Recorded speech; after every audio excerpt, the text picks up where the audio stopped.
game. An absolute massive improvement on what we've seen recently, wouldn't you say, Mo? Yeah, like in the second half especially, and I have to give credit to actually one player and in the second half, which is Jadon Sancho. Surprisingly, Jadon Sancho affected the game very well in the second half, to be honest, for Chelsea. Cucurella's doing overlaps in the second half, and it affected them very, very well. And I thought that was a positive, and a credit to Enzo Maresca for changing a little bit of what happened in the first half to the second half by having Cucurella bombing forward plenty of times, more than often. And I just need to say that he changed something. Pedro Neto moving to the right side was way more dangerous. Right. Still, Cole Palmer in the first half was anonymous. He was bullied off the ball plenty of times. In the second half, he was not bad. He was not great, but he wasn't bad. I thought the moments, listen, I just have to say to Chelsea fans, this might be the kickstart of your run-in at the end, because people said that you're going to lose this game. I said yesterday that do not count Chelsea out in terms of winning against Fulham. And at the end, the moments from Chelsea came through. Neto, what a wonderful goal and an amazing strike, to be honest. Fulham was trying, but Chelsea's quality at the end shined, and they were good. Enzo Maresca did some tactical changes. Actually, having the guts to put Tariq George up top, it was good, right? It was good. Tariq George, I don't want to, if I'm a Chelsea fan, I don't want to see Jackson start again. He was dreadful. He was horrific, to be honest with you. The guy is shook. The guy has no confidence. He shouldn't be starting for Chelsea again. And I genuinely think that, listen, Jackson should not start. He's one of the biggest problems that Chelsea having Jackson up there. Still, Enzo Maresca insists on having Enzo Fernandez higher, leaving Caicedo on his own in the midfield. That is something that he needs to fix. The balance of that midfield is still in question. You need to question that balance in the midfield, because you cannot have two players not defending. There is a ball that Sanderberg was going forward, and Enzo Fernandez was about 5 to 10 yards behind him, and he couldn't even track him back. And that was very dangerous in the first half. That could have been 2-0 at that time. I'm not sure if Chelsea can have the moments and can actually get top 5 still. A lot of people are ruling them out. It's still in their hands. If they win their games, they play Man United. We see that Man United are terrible. Liverpool are about to win the league, and they might not even field their first team against Chelsea. You play Newcastle away, you go and get a point that is positive. You play Nottingham Forest away from home. We've seen Everton win against Nottingham Forest. So if Everton can do it, Chelsea can do it. It's not out of the realms of possibility that Chelsea still make top 5. If Enzo Maresca the right guy to take them forward, the people in the chat need to tell me. If you're a Chelsea fan, do you still want to see Enzo Maresca? If I'm a Chelsea fan, I still think even if he gets top 5, they need to get a top manager. These players need someone better than Enzo Maresca, in my opinion. They need someone better than Enzo Maresca. He's still tactically not the greatest, even if you get top 5. It's the same if Ange wins Europa League or reach a final of Europa League. You need something different, to be honest. I'm looking at Chelsea, and I think if it wasn't for the individual brilliance, right, you might have lost the game. Enzo Maresca did some tactical adjustments, which is credit to him. But I'm looking at this Chelsea team, and I still think they need better. They need a better coach. Cole Palmer is still not back to 50% of his best. He's still like not 50%. Your best player is performing at 50%. Cole Palmer has not scored in 16 games now in all competitions. 16 games is a lot of games for someone of that quality. If this was Foden, Saka, if this is even Jack Grealish, people would have slaughtered him. But I think because some of the Chelsea fans see the problems that Enzo Maresca is making in terms of the tactical thing and how he set up the team, I'm not going to say that it's all Cole Palmer's fault. Of course, he needs to do better, but you definitely need someone to make better use of Cole Palmer, not Pochettino or somebody. Pochettino got the best out of him, maybe not the best out of the rest of the team, but I'm not sure. Chelsea fans, you tell me now, do you want Enzo Maresca to stay even if he makes top 5, or do you want to see him gone and you need a better manager from someone that is so naive? I don't know. People say that he's still getting the assist.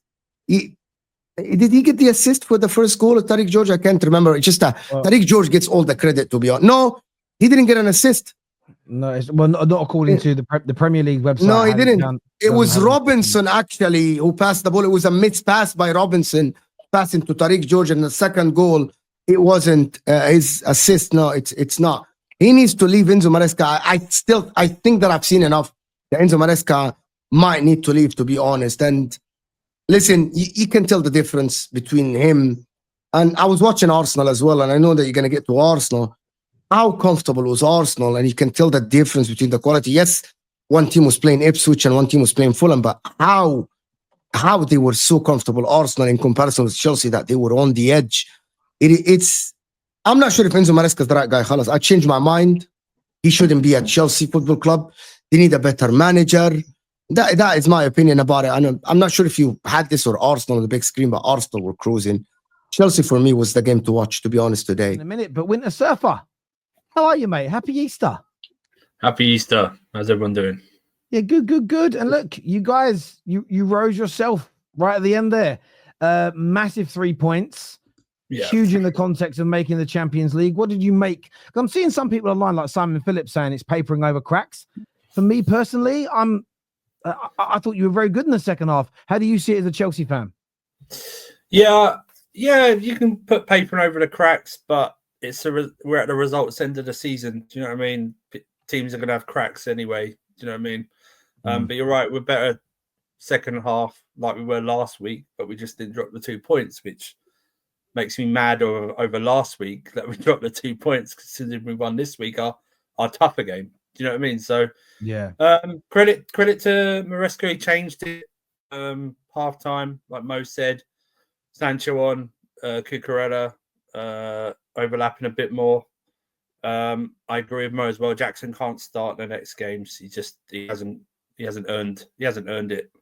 He's not earned it whatsoever. Khalas, I think that experiment is over. Yeah, I think he comes across like he sometimes comes across that he thinks he's got that spot no matter what, and he shouldn't have that. Do you know what I mean? Because he hasn't earned it whatsoever. But credit to Igor Saka scoring today, Tariq George. So that's all good, and Neto right at the end. So we just take it in, and like we say, I've seen it's foolish, but I'm begging Spurs to do something tomorrow against Forest, but I don't see that happening. So.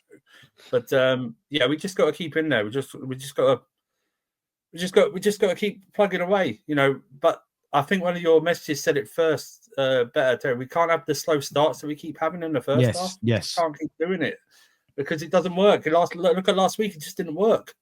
We got back to 2-2, but it cost us in the end. Yeah. We have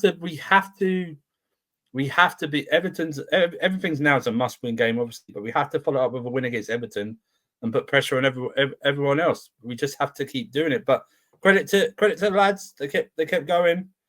Credit to Maresca, made the changes. I agree with Mo. If the problem is I have, Mo, is that the people choosing the next manager is my problem as well. Do you know what I mean? So well, it's like, do you know what? Me and you are in that same space. I was like with Woodward and the Glazers for years. We've got to sack the manager. I'm like, what? And let the people that have made 5 bad appointments on the bounce pick again. Yeah.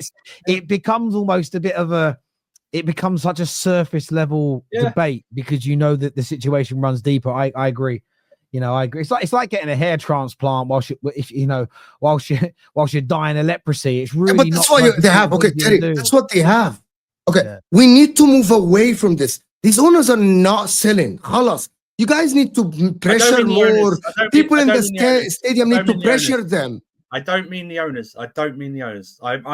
You know me. I don't say owners out because they're billionaires. There's just no point of saying owners out. I mean, the sporting directors have a hand in who the manager gets. Yeah, but you cannot just accept it, Surfer, because the sporting directors are bad. You need to pressure more. No, I'm saying that. But my thing is, there's no point in me asking for Maresca out if the same people that I have a problem with above him are there making the same decision. My problem is an all-round thing. It's an immaturity. It's the whole thing is Chelsea's immaturity from the owners down to the players. But I still think a better manager might paper over the owner's crap.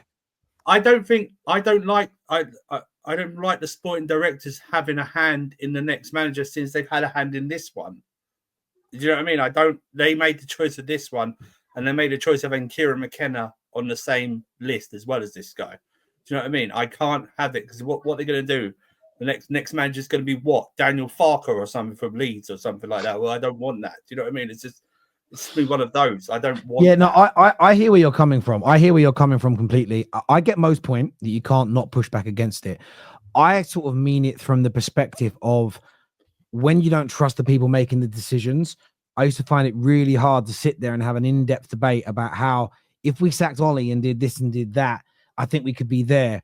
When I had no faith that any of those actions would be undertaken, and it turned out every single time to be right. So it becomes it's hard to debate something when you know it probably isn't going to happen, and therefore isn't going to yield the results you might get excited about. So it doesn't mean it isn't the right thing to ask for, but it's if my son asked my son what he wanted for his birthday. He said, "Daddy, could you get a new car?